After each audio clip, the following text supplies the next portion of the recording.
చెప్పండి మీ బాధలేంటి చెప్పండి. రోడ్డు బాగలేదండి ఇక్కడ ఆడోళ్ళు చూసి మీరు రోడ్డు మా పరిస్థితి చూసి రోడ్డు ఏది ఎక్కడ ఇది చెప్పండి ఏరియా ఇచ్చారండి. అప్పులు చేసి ఇల్లు కట్టుకున్నాం, ఇదిగోండి పట్టా కూడా ఇచ్చారు.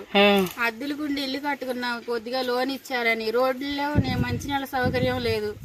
మాకు న్యాయం చేయండి, లేదంటే ఈసారి ఓట్లు మేము వేయం. మాకు దయచేసి న్యాయం చేయండి. మాకు రోడ్లు అన్ని చోట్ల రోడ్లు వేసారు, ఇక్కడ అసలు రోడ్డు లేదు, మనుషులు కనపడతలేదు. అసలు జ్యువెలరీ పార్క్ మొత్తం రోడ్లు వేసారండి. అంటే వాళ్ళు జ్యువెలరీ పార్క్ లో కంపెనీ ఓనర్స్ అందరూ ఉన్న వాళ్ళని అటేసారా, మేము లేని వాళ్ళమని మాకు ఈ చాలల్లో ఇల్లు ఇచ్చి మేమేం అప్పులు చేసి ఇక్కడ ఇల్లు కట్టుకుని ఉండటానికి ఏమో మాకు రోడ్డు లేదు, మంచినీళ్ళ సౌకర్యం లేదు, కరెంట్ ఉండలేదు. దయచేసి మీరు మాకు న్యాయం చేస్తారని కోరుకుంటున్నామండి. పవన్ కళ్యాణ్ గారు దయచేసి మాకు రోడ్లు మంచినీళ్ళ సౌకర్యం కలిగిస్తారని మిమ్మల్ని వేడుకుంటున్నామండి.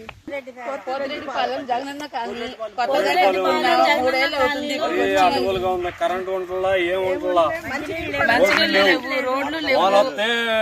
పడిపోయి పిల్లలు కూడా బాధపడుతున్నారు. వాళ్ళకి ఏంటో కూడా అర్థమవుతుంది. చెప్పట్లేదు, రైల్వే వచ్చామో తీసేయమన్నారు. ఏంటో మాకేం అర్థం అవుతుంది మేడం. ఇది పరిస్థితి మాది. అప్పులు చేసి ఇల్లు కట్టుకొని బాధలు పడుతున్నాం. ఏదో ఆద్యమాల గురించి వాళ్ళు ఇచ్చారని ఆశపడి అప్పులు చేసి కట్టుకున్నాం కొంపలో. దానికి అడ్డం తిరిగేస్తున్నారు వీళ్ళు. ఎవరన్నా వచ్చారా మీద కాలనీకి? పట్టించుకుంటా మమ్మల్ని. ఆఖరికి రోడ్డు ఏమన్నా మా సంబంధం లేదు, జగన్ ఇచ్చాడుగా జగన్ దగ్గరికి వెళ్ళమన్నారు.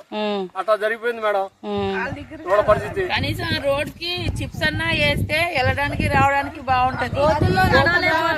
ఎందుకు ఇచ్చారో ఏంటో కూడా అర్థం అవుతుందా? ఏదో లేబర్ నానా తిప్పలు పడుతున్నాం మేము.